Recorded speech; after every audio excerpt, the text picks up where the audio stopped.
Assalamualaikum warahmatullahi wabarakatuh. Halo pemirsa, kembali lagi bersama saya di MUI Sepekan, program yang menyajikan rangkuman berita-berita penting dan menarik dari Majelis Ulama Indonesia selama sepekan terakhir.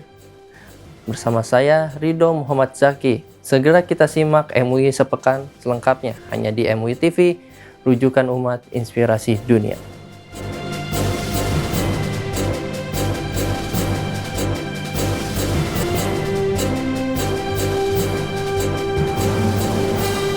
Kita masuk berita pertama pemirsa. Dalam rangkaian acara Puncak Milad ke-50, Majelis Ulama Indonesia menggelar pameran buku yang menampilkan berbagai karya tulis pengurus MUI dari berbagai bidang. Pameran ini menjadi ajang apresiasi atas kontribusi intelektual para ulama dan cendekiawan MUI dalam memperkaya khazanah keislaman sekaligus peran aktif MUI dalam menjawab isu-isu kontemporer melalui literasi dan fatwa yang mencerahkan umat. Berikut liputannya. Secara umum ada dua hal ya. Pertama, di tengah maraknya media sosial yang membuat para pegiat media sosial kehilangan arah dan tujuan untuk melakukan penguatan literasi. Nah, kita MUI hadir ya, mengajak semua peminat, para pemerhati, para ilmuwan, para peneliti, termasuk para pegiat media sosial, harus diimbangi dengan penguatan literasi. Literasi untuk membaca literatur sebagai rujukan dalam bidang keagamaan, dalam bidang ekonomi, politik, sosial, hukum, dan semua aspek harus kita perkuat literasinya. Supaya apa? Supaya kita tidak kehilangan substansi dari pengembangan ilmu pengetahuan dan teknologi. Dan insya Allah ini akan menjadi tradisi setiap acara MUI di tingkat pusat, daerah, ya kan, baik provinsi maupun kabupaten kota. Supaya apa? Supaya fungsi keulamaan itu betul-betul menjadi rujukan umat. Jadi sekali lagi saya mengajak para pengurus MUI khususnya dan umat Islam umumnya, para akademisi di perguruan tinggi, buku ini harus kita jadikan rujukan untuk pengembangan ilmu pengetahuan keislaman dan ilmu pengetahuan teknologi. Ya, penulis yang menjadi stakeholder-nya penerbit. Penerbit adalah stakeholder kita. Jadi kita ada pentasihan buku dan konten keislaman. Baik yang buku, pokoknya literasi Islam, baik yang buku maupun yang digitalik. Bahkan bukan hanya digital literasi, tapi juga konten keislaman, mungkin benda, mungkin karya dan sebagainya, seperti batik dan sebagainya. Sepanjang itu konten keislaman kita peduli untuk mengkaji, mentaskhih, menerbitkan, mewakafkan sampai kepada sejauh mana itu menjadi pustaka.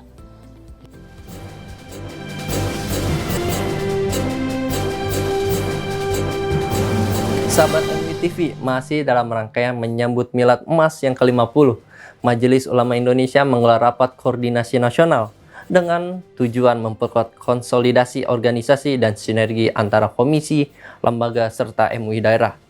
Rakor ini menjadi momentum strategis untuk mengevaluasi capaian, merumuskan langkah ke depan, serta memperkokoh peran MUI. Berikut liputannya.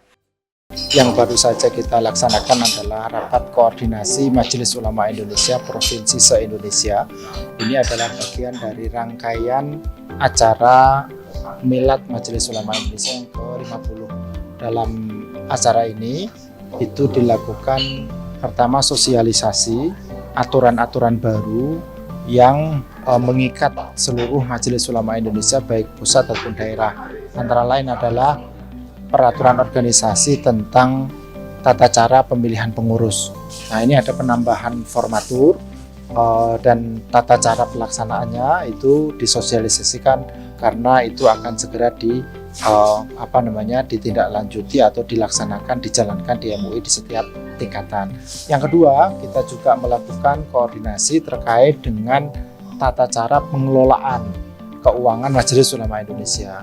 Ketiga, kita juga berkoordinasi terkait dengan masalah kode etik Majelis Ulama Indonesia.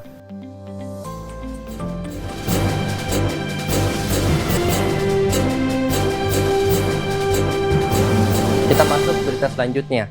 Dalam penutupan Annual Conference on Fatwa Studies yang ke-9, Majelis Ulama Indonesia mengingatkan pemerintah untuk memastikan proses transisi penyelenggaraan ibadah haji pasca pembentukan Badan Pengelola Haji berjalan dengan baik, transparan, dan tetap berpihak pada kepentingan jamaah, sehingga seluruh aspek pengelolaan haji tetap terjamin di tengah perubahan kebijakan yang sedang berlangsung. Penyelenggaraan ibadah haji sejak tahun 1979 ketika Bu Hamka sebagai Ketua Umum. Nah, tujuannya tentu jamaah haji ini ketika menunaikan ibadah haji dapat menjalankan dengan sebaik-baiknya untuk memperoleh haji mabrur. Di antaranya fatwa itu adalah istitoah. Nah, tadi saya menyampaikan istitoah itu tidak hanya pada jamaah haji, tapi penyelenggara juga harus istitoah supaya saling memperkuat. Ya kan, bayangkan jamaah haji yang sudah berjibaku mengumpuli dana haji yang sedemikian ada 30, 40 ya. Itu penyelenggara harus dengan segala kekuatan dikerahkan.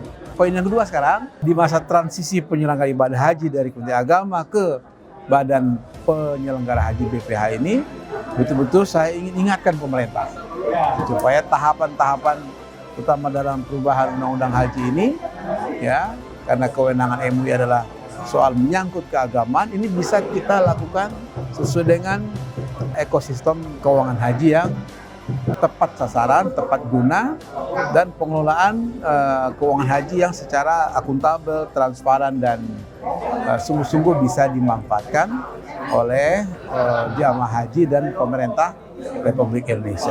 Saya kira itu poinnya.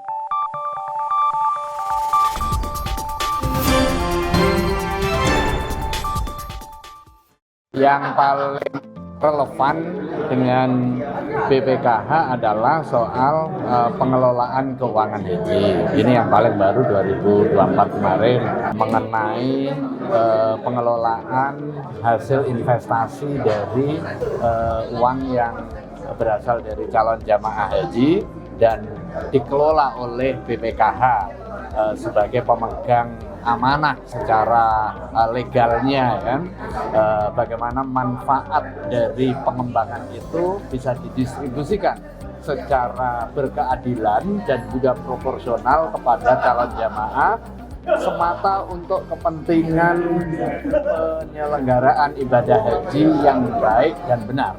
Jadi keberadaan MUI ini untuk kepentingan memberikan sinaran keagamaan kepada aktivitas negara. Kalau soal haji dengan teman-teman BPKH agar tasarruf yang dilakukan oleh BPKH ini memperoleh perspektif keagamaan yang sahih. Tetapi sebaliknya juga MUI di dalam menetapkan fatwa keagamaan juga harus membumi, harus memastikan untuk kepentingan kemaslahatan bagi umat.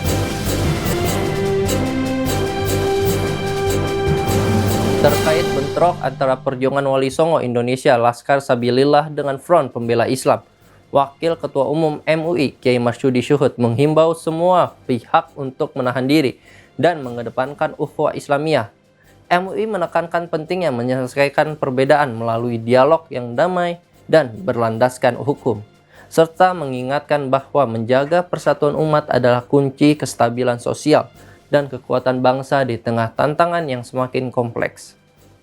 Jangan sampai malah di antara lembaga yang backgroundnya untuk dakwah, tapi malah membuat kemadorotan atau kerusakan.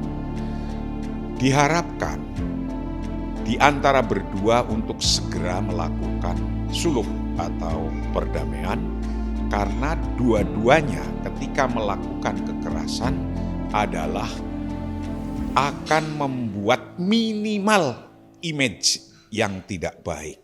Kita hidup di negara yang damai, dan apalagi dengan bangsa sendiri, dengan umat sendiri, maka stop itu nomor satu. Nomor dua, bagi masyarakat luas, hendaknya bisa memilah dan memilih ketika mau mengundang penceramah-penceramah siapapun dari golongan manapun, carilah penceramah yang bisa membawa aslahnya lebih besar.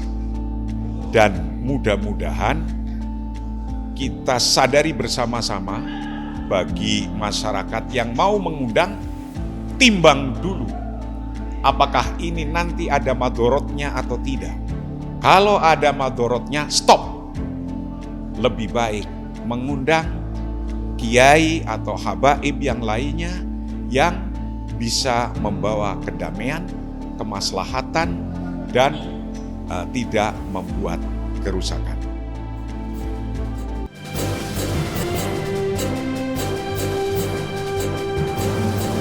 Majelis Ulama Indonesia menjelaskan bahwa pilot dan awak pesawat yang menjalankan tugas penerbangan lintas zona waktu tetap diwajibkan berpuasa, namun diberikan keringanan sesuai kondisi safar. Dalam fatwa ini menegaskan fleksibilitas syariat Islam dalam menjawab dinamika profesi modern tanpa mengurangi nilai ibadah puasa. Dan informasi ini sekaligus mengakhiri jumpa kita dalam MUI sepekan pada episode kali ini. Akhir kata, saya Ridho Muhammad Zaki mewakili seluruh kru yang bertugas mohon undur diri. Terima kasih atas perhatian Anda. Tetap saksikan MUI sepekan hanya di MUI TV. Rujukan umat, inspirasi dunia. Wassalamualaikum warahmatullahi wabarakatuh.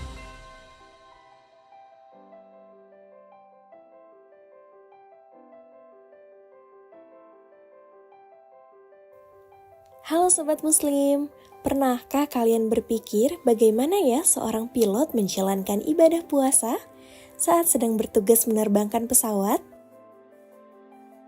Apakah mereka harus tetap berpuasa? Atau bisa mendapatkan keringanan agar tidak berpuasa? Menjawab hal ini, Majelis Ulama Indonesia telah mengeluarkan fatwanya loh. Yuk kita simak. Dalam dunia penerbangan, konsentrasi adalah kunci utama. Tapi, ada kekhawatiran nih bahwa puasa dapat mengurangi fokus seorang penerbang dan meningkatkan resiko keselamatan. Oleh karena itu, MUI mengeluarkan Fatwa nomor 4 Munas ke-8 MUI tahun 2010 untuk memberikan panduan bagi para pilot muslim. Dalam Islam, puasa adalah kewajiban bagi setiap muslim yang mampu menjalankannya. Namun, Allah juga memberikan keringanan bagi musafir atau orang yang dalam perjalanan.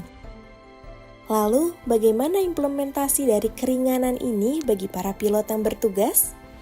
Apakah semua penerbang mendapatkan keringanan yang sama? Mari kita lihat ketentuan yang ditetapkan oleh Fatwa MUI. 1. Pilot yang sedang bertugas dalam penerbangan jauh termasuk dalam kategori musafir dan diperbolehkan untuk tidak berpuasa. 2. Jika seorang pilot termasuk musafir tetap, ia dapat mengganti puasanya dengan membayar fidyah. 3.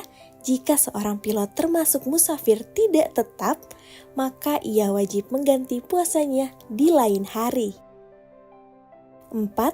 Dilarang membuat peraturan yang melarang seseorang berpuasa selama bertugas, karena bertentangan dengan syariat Islam. Sobat Muslim, fatwa ini bertujuan untuk menjaga keseimbangan antara menjalankan ibadah dan menjaga keselamatan penerbangan. Dengan adanya rukhsah atau keringanan, Islam memberikan kemudahan tanpa mengurangi nilai ibadah.